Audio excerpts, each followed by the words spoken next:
La Russie a lancé son opération militaire en Ukraine le jeudi 24 février. Tous les soirs, à 19h30, 20 minutes vous propose son point récap sur le conflit diplomatique russo-ukrainien devenu une guerre qui fait chaque jour des morts, des blessés et des milliers de réfugiés.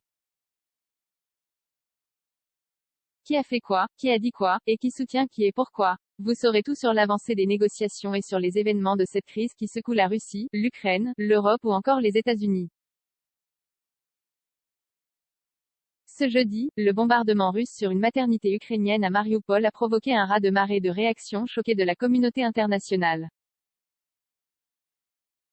L'UE a demandé une enquête approfondie, tandis que Moscou prétend qu'il s'agit d'une mise en scène. Vous avez raté les derniers événements sur les tensions en Ukraine? Pas de panique, 20 minutes fait le point pour vous tous les soirs, à 19h30.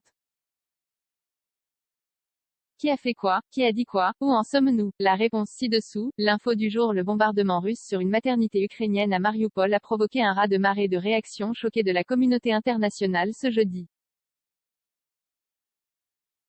Cette frappe, qui a provoqué la mort d'au moins 3 personnes dont une fillette, a été qualifiée des actes de guerre indignes, dont l'objectif manifeste est de tuer des civils, par Emmanuel Macron ce jeudi.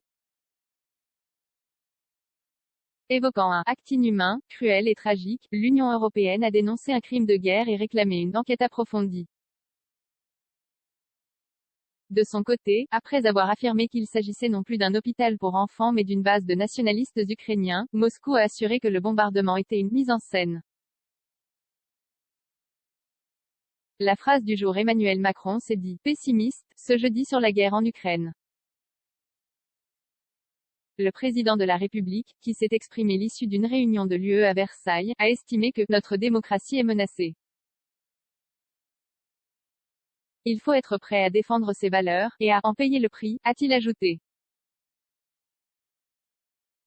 Le chiffre du jour 1000. Selon une source officielle ukrainienne pour 20 minutes, environ 1,000 soldats russes ont été faits prisonniers de guerre depuis le début de l'invasion. La tendance du jour. Chacun continue de camper sur ses positions au 15e jour de l'invasion russe en Ukraine. La première négociation de haut niveau entre Moscou et Kiev, dans la station balnéaire turque d'Antalya, n'a rien donné ce jeudi. Le ministre russe des Affaires étrangères Sergueï Lavrov et son homologue ukrainien Dmytro Kuleba ont échoué à s'accorder sur un cessez-le-feu. Notre dossier sur l'Ukraine. Le chef de la diplomatie ukrainienne a révélé que Sergueï Lavrov lui avait assuré que la Russie allait continuer son agression jusqu'à ce que nous acceptions sa demande de capituler. Mais l'Ukraine ne s'est pas rendue, ne se rend pas et ne se rendra pas, a-t-il clamé.